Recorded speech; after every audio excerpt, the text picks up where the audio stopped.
Hello everyone. This video is about topic 1, biodiversity, subtopic 1.6, domain Eukarya, kingdom Plantae. Okay, so this video is about, you have already learned before this, and now this is the topic focused on domain Eukarya, kingdom Plantae. Right, so thank you for this slide collaboration with Dr. Muhammad Amir Zakaria from College Matrikulasi Johor. Okay, kingdom Plantae. The learning comes for this topic. Okay, so domain Eukarya, kingdom Plantae. The first learning outcomes, describe alternation of generation as the unique characteristic of Plantae. The second learning outcomes is you need to state the classification of Plantae into 4 groups. Okay, so the first group, what is called a bryophyte. The second group is pteridophyte. The third group is gymnosperm, and the fourth group is angiosperm. Okay, so this is the unique characteristic for kingdom Plantae. Number 1 is a photosynthetic autotroph. Number 2 is a multicellular eukaryon. Number 3, the food storage is a starch. Number 4, as you know, Plantae, the cell wall is made up by cellulose. And the unique about the kingdom Plantae is they shows 2 alternation generation. So 2 alternation generation. Okay, next. Alternation of generation. This learning outcomes, alternation of generation, you are going to discuss detail during tutorial. Because this alternation generation, it involves group generation and grammatical generation. So this will be discussed detail during tutorial. Same goes to this life cycle of alternation generation. So where you are going to study about the sporophyte generation and the gametophyte generation. Okay, next.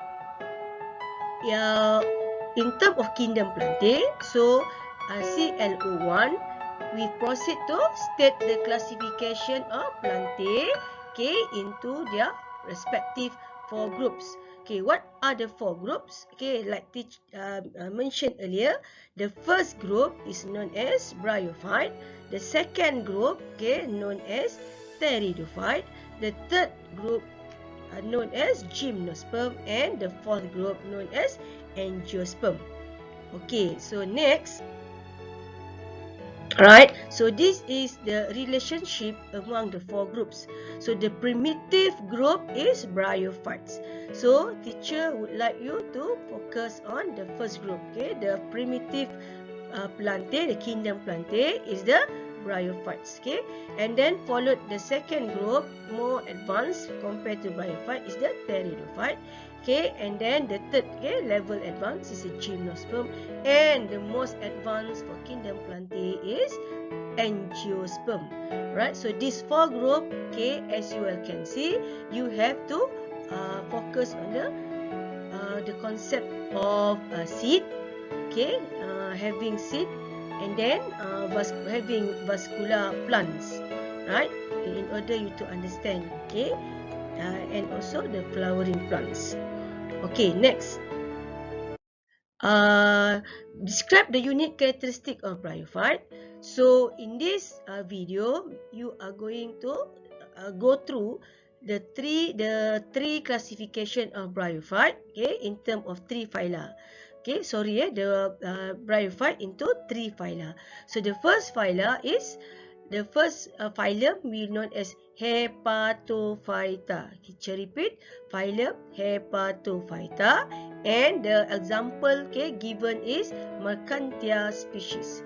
And then the second one is phylum Bryophyta, and the example is Polytrichum.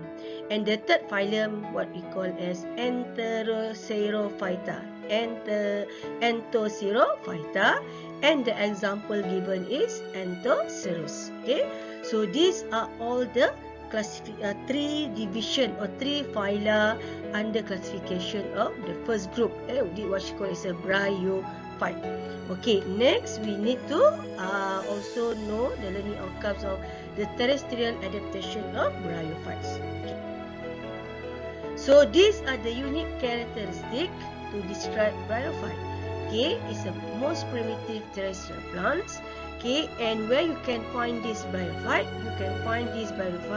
okay, the habitat is a damp and shady place. Okay, especially highland area. Okay, like Malaysia, we can found a lot of these bryophyte in the Cameron Highland. Okay, number 3 is a non-vascular plants. Okay, when we say about plant, okay, but this primitive plant, they have no true stem, no true leaf, and no true stem, leaf, and root. Okay, but they have rhizoid, right? Okay, root-like structure, what we call the rhizoid. And in this bryophyte, okay, the generation that teacher mentioned earlier, okay, it shows the gametophyte generation, which is dominant. Okay, after that, okay, so these are the diagram shows the Mercantia species, right, which belong to phylum Hepatophyta. Okay, so the gamete developed within Gametangia. Okay, and what we call a male, these Mercantia, they have male gamete and female gametophyte. So male gametophyte we call is a enteridium, and this male produce enterozoid, right?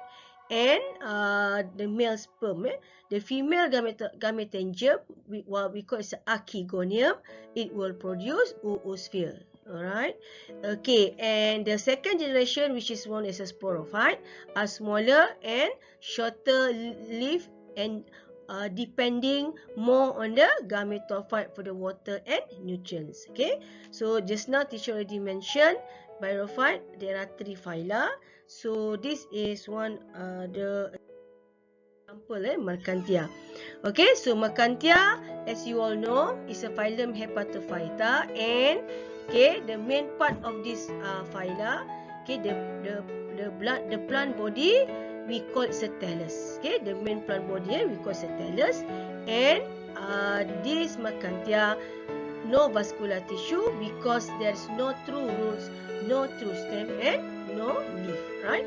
Okay, and it has rhizoid, which is a root-like structure to anchor the thallus and also help in absorption water and minerals. Okay, next, another example of bryophyta is a polytrichum species. Okay, so as you all can see, polytrichum species, okay, is the most familiar bryophyte mosses, and this is a bit advanced from Mercantia, where we can see the upright gametophyte with stem and leaf.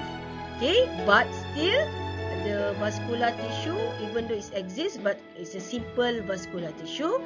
And this plant, okay, this polytrichum still rely on water, okay, rely atau need water for sexual reproduction, right? And the sexual reproduction, and the sporocyte is the okay, dominant generation is the gametophyte. Okay. Next,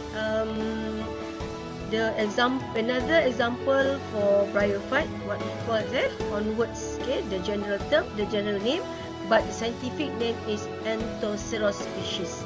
Okay, and the phylum is Anthocerophyta, and this phylum is the smallest group of bryophytes. Okay, smallest group of bryophyte, and if you can observe the diagram, it's similar to liver hoods, right? Okay, sporophyte attached to the gametophyte, but sporophyte continue to grow its life. Okay.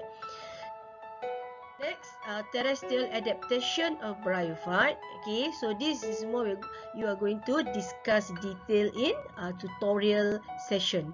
Okay, about the terrestrial adaptation. Okay, so this is another point. Okay. Next, we go to the second group, what we call as a pteridophyte. Okay, so pteridophyte. Okay, the phylum is Lycopodiophyta or Lycophyta, and phylum Pteridophyta. Okay, for phylum Lycopodiophyta, the example is there are two, Lycopodium and Selaginella, and for Pteridophyta, the example is Triopteris species. Okay, so this is the characteristic, okay, of the pteridophytes. Okay, there is no seedless. Okay, and they already show through roots, through stem, and also leaf. But we call the leaf as a frond. Okay, rhizome. Through roots with lignified vascular tissue and xylem. Okay, the vascular tissue only consists xylem, where we only can find the trachea. Okay, the trachea tissue, and for the flower only seed tip, right? And advanced in terms of size, pteridophyte is larger than bryophyte. Okay, next, the next characteristic, okay, of pteridophyte is sporophyte generation is dominant, okay, more advanced, and the habitat, if you want to find this pteridophyte, you go to low light intensity region, especially the subtropical region. You can find a lot of this pteridophyte. Okay, like bryophyte, pteridophyte still depends on water, okay, for fertilization, for reproductive system. And as you all know, okay, ferns reproduce sexually by reproducing spores. This is a very good what the pteridophyte. Okay, so these are the classes of pteridophyte, classification into two phyla. Okay, the first phyla, okay, what we call the phylum Lycophyta. There are two examples, Lycopodium, and Selaginella. And for and another phylum, okay, is the example is Diopteris. Okay, alright. So next, actually this bryophyte and pteridophyte. Okay, there is experiment. Our next experiment. Okay, experiment 2 or experiment 8. Okay, to observe the diversity of these two groups, bryophyte and pteridophyte. Right, so these are all the reference just to make sure you remember. Okay, and with that, okay, thank you and see you in the next video. Okay, thank you. Bye.